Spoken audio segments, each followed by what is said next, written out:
On today's episode of Locked On Longhorns, coming to you with the 8th spring practice updates, plus Moro Ojomo, senior defensive lineman, did not hold back about this Texas football team in a press conference. We discussed that. Plus, the Texas Longhorns football team and Sark were looking to offer David Cutcliffe a off the field / offensive analyst / we think you'll give us a boost in the Arch Manning recruitment sweepstakes type role. But he decided to take another position. What does that mean for the Longhorns football team? Longhorn Nation, tap in. Are Locked On Longhorns, your daily podcast on the Texas Longhorns. Part of the Locked On Podcast Network, your team every day.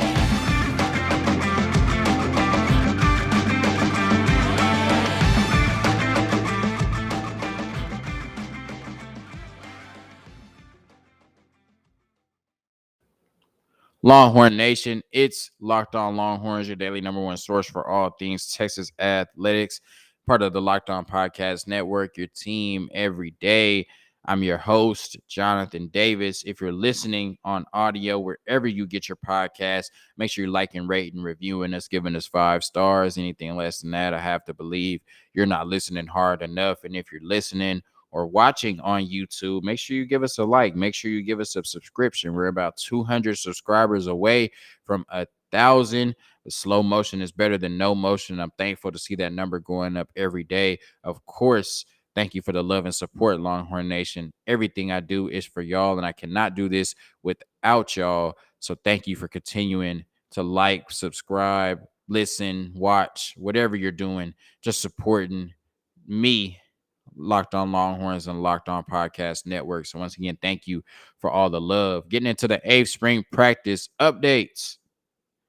What we've seen thus far halfway through spring practices is most of the time the defense has won the day. That's been a common theme. We've seen improvements on the defensive line, specifically in the run game, not where they want to be in the pass rush thus far, but the defensive line has definitely been more aggressive in pursuit and just made a lot more plays in the spring. Of course, it's the spring. Once again, I tell you, you got to take everything you're hearing with a grain of salt. But the defense has looked really good and looked really aggressive and looked more hungry than they did at times last year. At the linebacker position, we know Jalen Ford and David Benda have had really good springs, and we know how talented Agent Zero is. This linebacker position should be a lot more productive than they were last year. And then the defensive backfield, we know that's where the superstars of spring practice have been, specifically Ryan Watts and Jahdae Barron.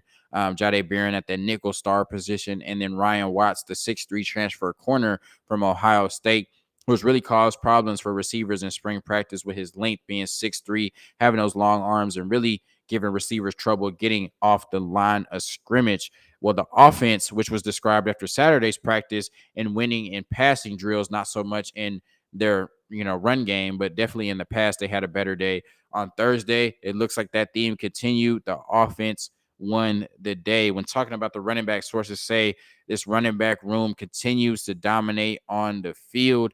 Of course, it starts with Bijan Robinson, one of the best players in the country.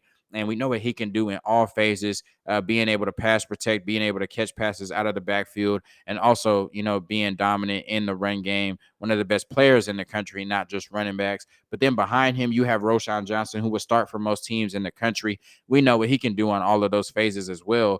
But, of course, him switching from the quarterback position, he gives you a little bit of that dynamic as well. Keelan Robinson, one of the fastest players in the country, a playmaker that will be utilized a lot this year.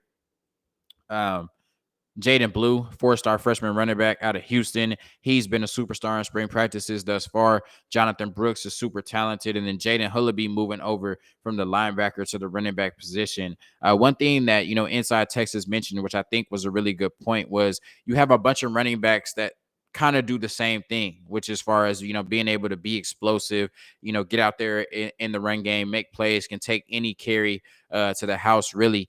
But when you look at Brendan Marion and his go-go offense, a lot of times they're going to want to have 2 running backs on the field, right? They talked about 20 personnel being something that you're going to see with this Texas Longhorns football team a lot more, which is 2 running backs on the field and maybe 0 tight ends, especially with the emergence of all 3 receivers and Xavier Worthy, Jordan Whittington, and Isaiah Nair, and how they could look on the field together. So then if you talk about having two running backs on the field at the same time, then you don't necessarily have the depth at the running back position that you thought you had, especially when, kind of 4 or 5 running backs do the same thing.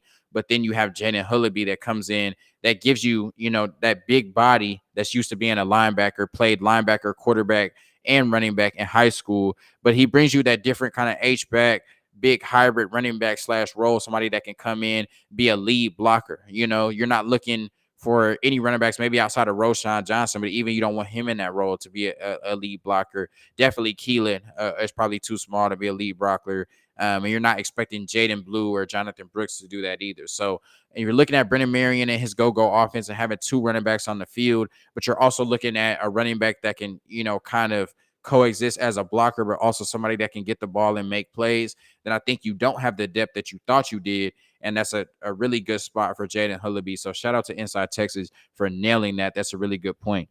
As far as the quarterback position, both quarterbacks looked really good. Hudson Card was described as being more confident and poised. I'm not sure if he listened to Locked On Longhorns, and we talked about how he struggled with pressure in Saturday spring practice and said, I need to pick that up. But he did on Thursday spring practice. Also, Sark, he kind of danced around it a little bit, but he wasn't shy about talking about contact courage and just being more confident in the pocket, having that pocket presence. And so maybe, Hudson Card took that and said, I need to be better with that. But that's definitely something he showed in Thursday spring practice, being able to use his legs when need be to escape the pressure, but also standing in the pocket and being able to deliver the ball to the receivers downfield. And sources talked about how he really has been able, especially in Thursday spring practice, to show that dual threat ability. They talked about Quinn Ewers being the more pro style, sit in the pocket, being able to deliver the pocket, passes from the pocket quarterback. Well, Hudson Card, kind of being able to break down the defense in different ways in the pocket, showing a little bit more pocket presence out of Thursday's practice, but also being able to use those legs, take what the defense gives them, and being able to move the ball that way. So really good practice from Hudson Card. He had a deep touchdown pass to Marcus Washington over Deshaun Jameson. So good to see Marcus Washington making some plays. We know that Casey Kane has emerged as wide receiver 4, at least thus far in spring practices, especially with Troy O'Meary's injury. But Marcus Washington is a player that Sark really likes for his proficiency on special teams and just his aggressiveness in the run game, the way that he blocks. And so it's good to see him making plays in the passing game. This is a position that does not have a lot of depth right now. So if Marcus Washington can come on and Casey Kane can continue to come on, that's going to be really good for this receiver group that's kind of top heavy right now with Isaiah Nair, Jordan Whittington, and Xavier Worthy separating themselves. But once again, good day for Hudson Card. Quinn Ewers did throw 2 picks in Thursday's spring practice. One was described as the receiver's fault. And after Quinn Ewers threw the pick, Brennan Marion, the wide receiver coach, was really animated going up to the receiver, making sure that he got the coaching that he needed. And even Quinn Ewers went over there and coached him up a little bit. So hopefully whatever mistake the receiver made will not happen again. Quinn Ewers also threw another pick to Anthony Cook. It was in zone defense. I think that Quinn Ewers, from what I'm hearing, did not see Anthony Cook, so he made a mistake. And, that's kind of been a theme thus far. We've heard that Hudson Card has been more efficient in spring practices. Quinn Ewers has definitely thrown a couple of picks. There's been a couple of practices where he's thrown multiple picks. But we talked about, how he has that gunslinger mentality. And, players with arm talent like Quinn Ewers think they can make every throw. And I'm willing to live with a couple of picks if Quinn Ewers is going to be aggressive because, like I said, he's going to create more opportunities for the defense, definitely, just because he thinks he has the confidence and the arm talent to make every throw. But because of that, he's going to be aggressive and he's going to put the ball up for receivers to make plays like we saw in that clip to Casey Kane. So if he creates a couple more opportunities for the defense, I'm fine with that. If it turns to him to creating a lot more opportunities for the offense, which it looked like he did on Thursday spring practice as well. He was able to throw a deep touchdown pass to Xavier Worthy. He made a really nice pass down the field to Isaiah Nair before he threw that pass, that interception to Anthony Cook. And so he had a really good day as well. Like I said, he made a couple of mistakes. One was described as being on the receiver. Another one, he threw a pick to Anthony Cook. But like I said, he has that gunslinger mentality. And, I'm fine with him creating a couple more opportunities for the defense as long as he creates way more opportunities for the offensive side. The DBs were described as playing a little more hesitant than they have in the past. I think the receivers had a really good day, and the DBs kind of played off of them and weren't as aggressive to make sure they didn't get burned in one-on-one. So this is something that we saw last year that hasn't been a theme thus far in spring practices. They've been playing more aggressive. Sark talked about them being more sticky in coverage with the additions of Ryan Watts, Terrence Brooks, Jalen Gilbo, and you know Jade Barron kind of having a coming out party in this year's spring practices. Everybody talking about him being a breakout candidate. I think that they've been really aggressive. They kind of got off of that in Thursday's spring practice and kind of let the receivers dictate the day. It's really good to hear that from the receivers and the offense because the defense has won the day more often than not in spring practices. But you would like to see them clean that up maybe in Saturday's partial scrimmage and make sure they're getting back to that aggressive nature. And like, Xavier Worthy and Coach Marion said, iron sharpens iron. And so even though the receivers won the day, you want the DBs to come in there, be aggressive and say, we're not going to let that happen again. So good stuff, from the receiver group. Not as good from the DBs, but we know they've been really good in spring practices thus far, and I expect them to turn that around. As far as the offensive line, they did not have a good day. And what I've been hearing is that they really need an influx of new talent on the offensive line. I think they have some players they like on the offensive line thus far. Of course, Jake Majors is probably a stalwart on that offensive line right now, but they're looking at the offensive line and just saying they're not playing with enough dog in them. Like they're not playing with enough fight. They're not playing with enough aggressiveness. They're showing it at times, but it's not a consistent effort. And that's just not something we want to see coming off of a season where this offensive line was not great at all. And so they think that there could be 2 to 3 even new starters on this offensive line. When the 6 prospects from the 7 that were recruited in the 2022 offensive line class come in over the summer. We've heard that Cole Hudson has a realistic chance to start at some point, if not by the first game of the season at right guard. I've talked about how Kelvin Banks, 5-star out of Humble, has a really good chance to compete with Christian Jones at that right tackle spot, maybe come in and start as a true freshman. And now I'm starting to think as well, even though they really like Andre Carriage and Junior at the left guard position, Andre Carriage at the left tackle position. We know how good Devin Campbell is, the number 1 offensive line recruit in the nation. I think he can really compete for that left guard position, especially if they're not seeing what they want to see from the offensive line thus far. So good stuff from the offense. It looks like the quarterbacks, the running backs, and the receivers were able to have a really good day, even in spite of the offensive line not showing that dog in them. But it all starts and ends in the trenches. If the offensive line isn't dominating like we're used to them seeing, then it doesn't matter what you have on the outside or what you have in the backfield if the quarterbacks don't have time to get the ball to those playmakers. So look for this offensive line to shake up a lot when those 6 offensive linemen from the 2022 all gas, no brakes class get here over the summer. Coming up next, we're going to talk about Moro Ojomo's, comments about this Texas football team. He made some really strong comments, and I think they're worth listening to. But first, a word from our sponsors. If you're hungry, try Built Bar, especially the Puffs. If you haven't, you're missing out on one of Built Bar's best tasting bars. Puffs are the first ever protein-infused marshmallow. They're fluffy, they're marshmallowy. They're not just a protein bar, they're a treat, and they're covered in 100% real chocolate. Puffs are a fan favorite with some incredible flavors: yummy cinnamon churro, coconut marshmallow, banana cream pie. So good. These are going to be your new favorite. Low calorie, high protein. Replace your candy bars with these. At Built Bar, they are all about the taste. They make it taste delicious first and then figure out how to make it healthy. And I don't know how, but they pull it off every single time. Go to built.com, use promo code LOCKED15 and get 15% off your order. Use promo code LOCKED15 for 15% off at built.com.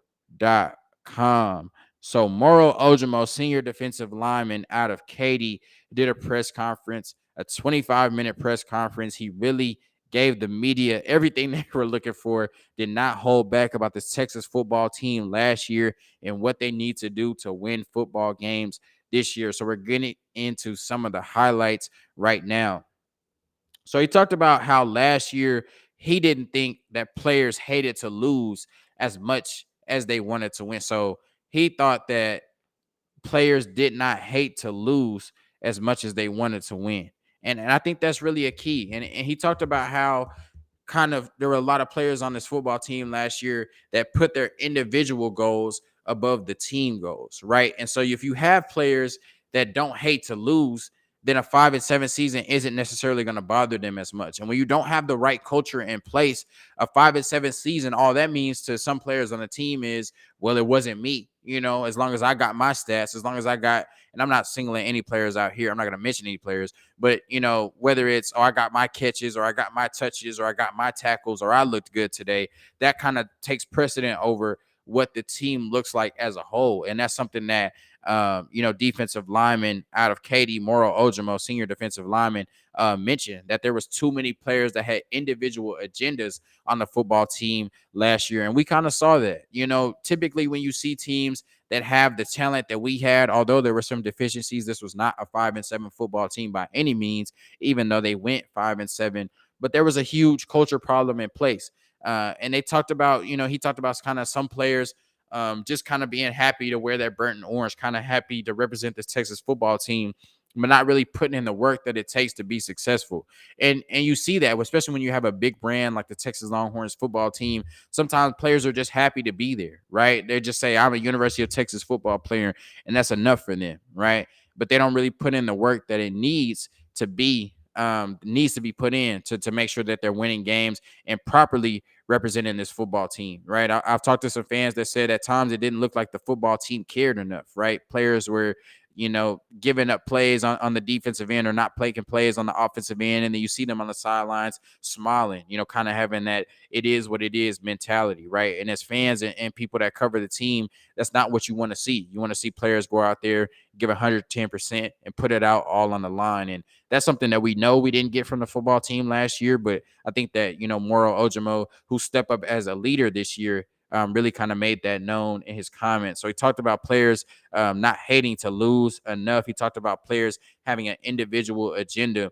And he talked about if the team could come together and make plays as a football team, then they'll be able to achieve the team goals while also keeping their individual goals in sight. So he talked about how Georgia has, 5 defensive players in the top 50 prospects in this 2022 class, because not only are they all individually talented, but they came together for one common goal, ultimately won a national championship, and now they're all getting the recognition and the praise as individuals going into the 2022 draft for the NFL because of the plays they made, but also because they were on the biggest stage of college football, making plays as a unit and doing what they needed to do to win the national championship. So that's something that Moro Ojomo talked about, is them being able to come together as a team and achieve team goals, which will ultimately help the players reach the individual goals instead of focusing on individual goals and neglecting the needs of the team. And so he talked about one thing that the team is focused on is becoming more of a family and becoming more of a brotherhood. And we know that to win games, you have to be a cohesive unit, right? The locker room pretty much has to be one. And it seems like what continues to come out from this football team last year, we talked about how Bijan has stepped up as a leader. Roshan talked about in his press conferences, he stepped up in a leader. Chandre Coburn said the players need to be more accountable. Players need to step up. And now Moro Ojomo is saying it, that they didn't have that player accountability last year. They didn't have players stepping up and taking accountability for the issues and the lack of leadership that they had on this football team last year. And Moro Ojomo said it needs to be players led, coaches fed, right? You can't count on the coaches to necessarily just create the culture and be the leaders and create that sense of accountability. It has to come from the players as well, because at the end of the day, they're the ones on the field. So the coaches can talk to you until you're blue in the face, but if the players don't care, or they're only focused on, getting to the NFL or doing what they need to do to be successful, or their life after football, and not really caring about, what the Texas football team does, or just kind of getting caught up in the glitz and glamour of being a football player at one of the biggest programs in the nation and not really focused on winning, that all affects the football team at the end of the day. And putting your individual goals before the team's football goals only causes things like we saw last year, which is, collapsing at the end of games, not having that accountability, and ultimately going 5-7 on a football team that had way too much talent to have a under 500 record in Sark's first year. And so he talked about, kind of stepping up and being a leader, to this current football team. He talked about whatever class is the senior class that turns this football team at Texas around, is going to be, a class that's remembered for a long time. And he talked about who's going to be the one to step up and say, we're tired of losing at the University of Texas. Like 5-7 or 6-6 or 7-5. That's not acceptable for the University of Texas, and it's been acceptable for too long, right? And so, who's going to step up and buck that trend? Who's going to step up and make a change? And so, I thought that he was really sharp in his press conference, came off as a leader, and just talked about we're tired of losing, right? It's time for this team to compete for a Big 12 championship. It's not about incremental progress. It's not about Texas is on the right track. It's about Texas being where it needs to be. And so he talked about being a leader. He also talked about, younger players, especially recently with the culture that had been established, which they're working to move off from. Younger players just coming in and, like I said, enjoying that glitz and glamour of being a Texas football player, not really understanding what it needs to be to come into a tough culture, win football games, and do what you need to do for your teammates and do what you need to do on the field to be able to achieve team goals and ultimately make sure that all the players are achieving their individual goals as well. It seems like players have been coming in to this football program, especially the young players, not having the guidance of older players or the leadership of older players, and just have came in and said, well, I'm going to get mine. I'm going to do me. Right. And that's why this Texas football team has not had success in a long time. What looks like not just, Moro Ojomo, but all of these football players have noticed a clear need and accountability and a clear need and leadership, and they have taken it upon themselves to make sure, like he said, that they are, players led, coaches fed, right? Making sure that they're doing what they need to do to have the right mindset to go out there and attack the day every day and make sure they're competitive as a Texas football team. So shout out to Moro Ojomo. Like I said, he did not hold back in his comments, but everything that he said about this Texas football team is true. And it looks like they're working really hard. The players are, to build a different type of culture at the University of Texas. And hopefully it manifests itself on the field moving forward, and they can improve on a 5-7 season in which they lacked leadership and accountability. That's been a point of emphasis in winter conditioning, spring practices, and hopefully last throughout the summer into the fall and the 2022 football season. BetOnline.net is your number one source for all your betting needs and sports info. Find all of the latest sports developments, including this week's Master Championships odds, podcasts, and reviews for all the different leagues this season. BetOnline is your continued source for all your sport wagering information, including live betting, esports, and scores. Head to the website today or use your mobile device to learn more about the trends in action. BetOnline, where the game starts. So former Duke head coach David Cutcliffe was looking to be brought on to the Texas staff by Steve Sarkisian in an off the field / offensive analyst role. And we know that he spent a lot of time at Duke as the head coach. He's been world renowned, especially in the NFL, as the work that he's been able to do with quarterbacks. He coached Peyton Manning at the University of Tennessee. He coached Eli Manning at Ole Miss. And we know that Eli and Peyton are the uncles of Arch Manning, who Texas is in the trenches with right now in the 2023 recruiting class, trying to bring him on to the 40 acres.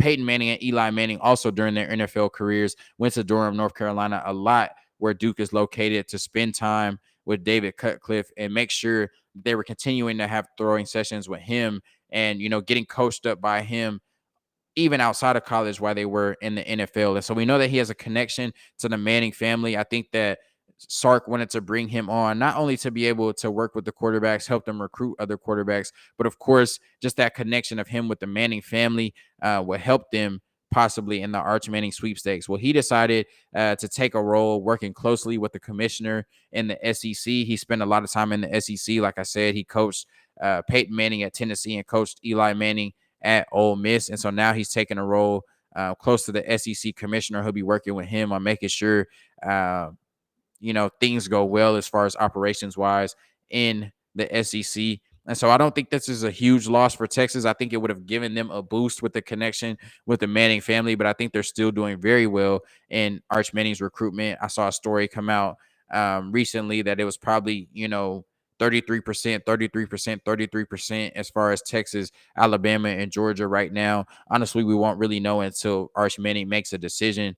But I don't think the loss necessarily we saw that, kind of the reports saying that it was very likely that he was going to come on the staff. So I wonder what happened that made him decide to go take the position with the SEC. Maybe he's so used to being a head coach that, kind of being a special assistant to the coach or an offensive analyst or, off the field type role wasn't something he was interested in once he thought about it further. But I don't think this will affect Arch Manning's recruitment or this Texas football team too much. And I think one thing we should just be happy about is that he's not at another school, specifically a school that is in the trenches in the Arch Manning recruitment. So I thought it was interesting that at one point it was reported at early February that he was likely to join the staff and ended up, kind of working with Greg Sankey as the SEC commissioner and, kind of a special assistant role to him.